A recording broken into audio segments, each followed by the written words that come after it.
Bring it! The final days on the stimulus package are just ahead of us, as confirmed by Nancy Pelosi. Let's get into it and discuss the latest stimulus package update, as well as where we stand with this really bad real-life soap opera that is playing out right in front of our face. But welcome everybody, thank you so much for joining me. If you're new here, or if you haven't done so yet, make sure to hit the subscribe button right down below the video, as I'm here for you each and every day, bringing all the latest updates as they're being released, as well as helping you out with other very important information that you certainly need to know right now, as things are changing very rapidly, and I am very much dedicated and committed to helping out each and every one of you, as well as the community as a whole, making sure that you're getting all of the money and benefits that you're possibly eligible to receive during this time. So again, thank you so much, subscribe down below, and let's get into this right away.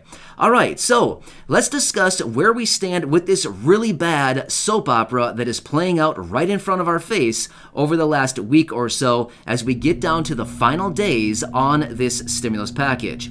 Now, here's the thing. We got some new information out of Nancy Pelosi today, while she confirmed once again that they will be bringing the final votes on this stimulus package to the floor next week. So, this was also echoed shortly thereafter by Steny Hoyer. So, it sounds like they will be bringing either the infrastructure bill and or the reconciliation bill to the floor next week for the final votes.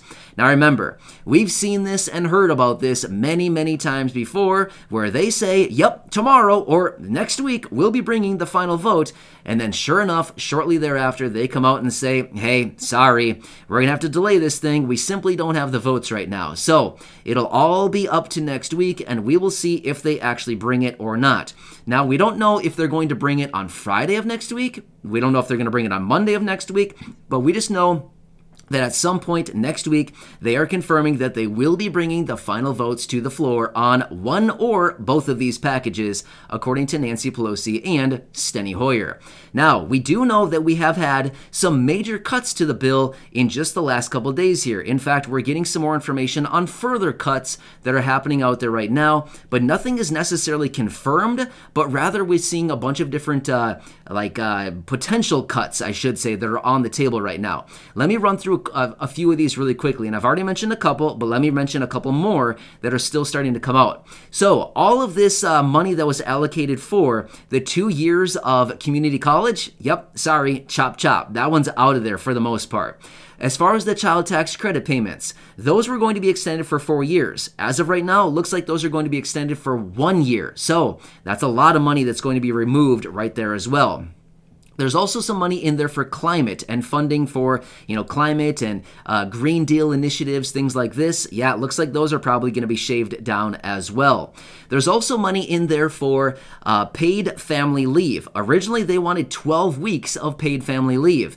As of right now, it looks like they're shaving that down to 4 weeks. So wow, they're shaving it down by 2/3, right? So yeah, there's a lot of money coming out of this thing right now. So these are some of the major cuts that we're seeing out there right now in this bill. Now again, they still need to shave it down by about $1.6 trillion at an absolute minimum off this bill. So maybe even up to about $1.8 trillion according to the range that we've been seeing lately, right? So there's a lot of things that are being kind of impacted in this whole bill right now, and these are just some of the recent cuts that we've been seeing. However, they still don't have the framework. Remember, today was the deadline that Chuck Schumer wanted the final framework of this bill, and going into the weekend, well, guess what? Did they get the framework? I'll let you guess one time.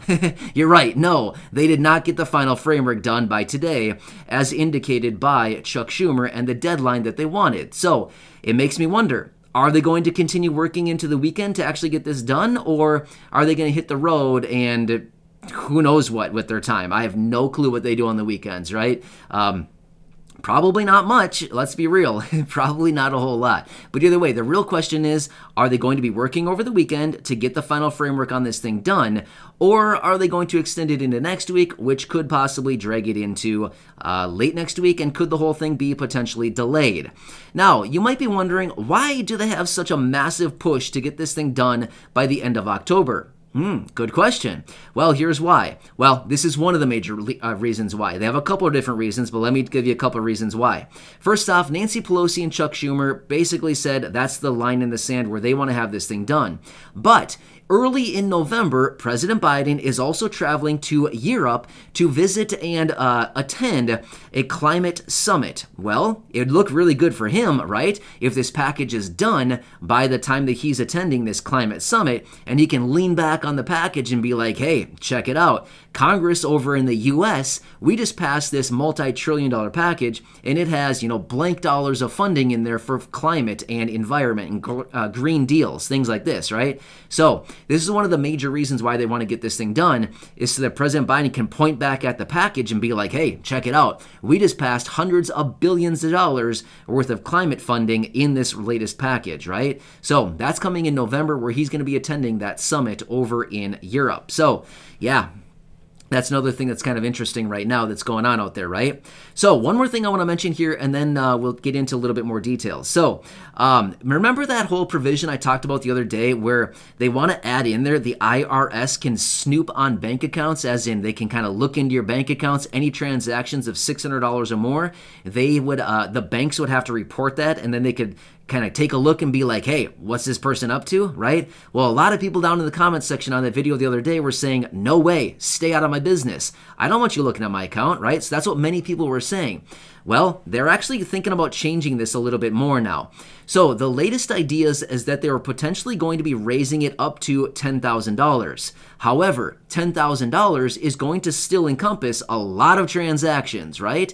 And it's still going to probably have the IRS looking at a lot of bank accounts that probably have no merit of really even looking at, right? Even though $10,000 is a lot, it's still going to bring a lot of people into that net. However, they were saying that they would exempt certain things, like Social Security payments would be completely exempt from these from the transactions.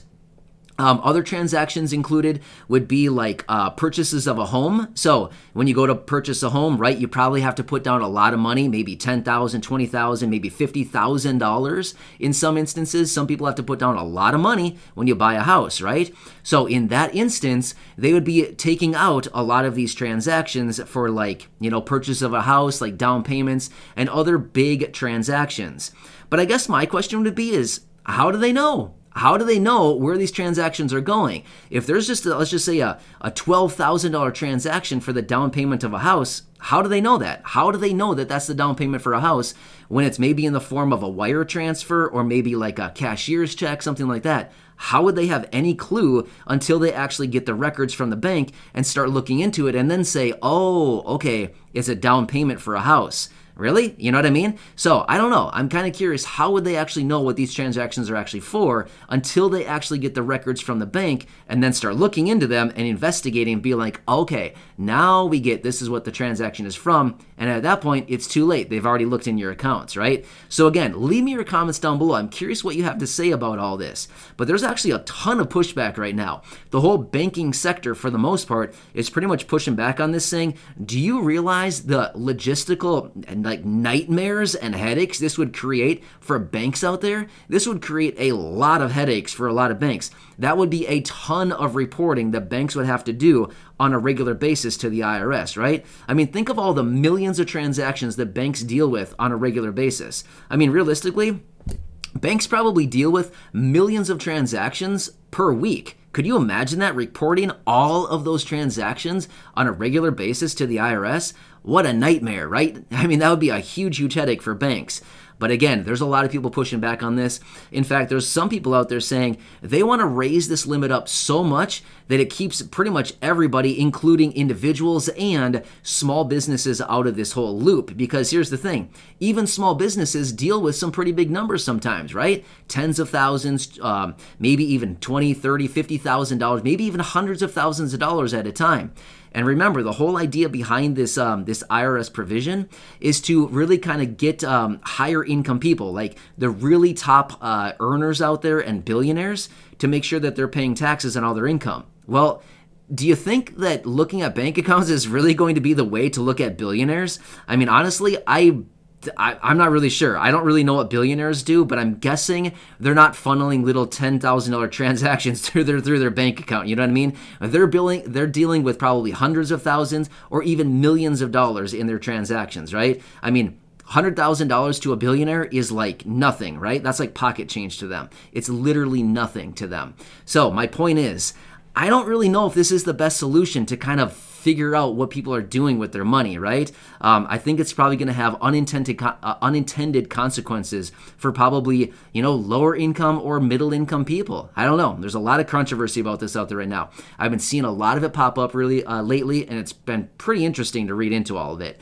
But anyway, yeah, the latest drama on everything going down in the stimulus package. But either way, kind of some interesting comments out of Nancy Pelosi, and shortly afterward echoed by Steny Hoyer, saying that they're going to be bringing these packages to the floor. So we've been seeing this for a couple days now, and they're basically out once again confirming this. But once again, Nancy Pelosi was also saying the same thing in late September, and it never happened, right? So either way, I'll continue watching all this very closely. I wanted to bring you a quick update and let you know what's going on, as that is my commitment, as we are continuing to watch everything very, very closely right now. And as we get down to the final days, as I've said for so long now, the closer that we get to the final days and the final passing of these bills like this, usually it gets incredibly intense. And that's exactly what we've seen over the last few days here. I imagine over the weekend here, there's going to be some interviews on some major networks, as there usually are, and of course, they're probably going to be jabbing at each other and all kinds of remarks and all kinds of drama thrown down once again. But we'll have to see what happens. You just never know. And at this point, as they negotiate their way through this package, you just never know what they may want to add into it. Maybe my letters and all of my kind of back and forth on all these people on social media, maybe it'll actually do some good. And maybe they'll just, have a little bit of holiday spirit in their ideas lately, considering we're approaching the holiday season. And maybe they'll just throw in a little bit of extra money for the people right now. That certainly would be pretty nice, right? Anyway, hope this helps you out. Again, I'm here for you every single day to bring you all the latest updates. Make sure to subscribe right down below the video. As we get more details, I'll be here for you, especially if we see anything regarding stimulus checks or extra money for low income, fixed income, raises to benefits, or anything else like that. I'm right here for you. I'll be the first one bringing it to you right away. So again, thank you so much for your support. I really do appreciate it. Subscribe down below, and I'll catch you again later.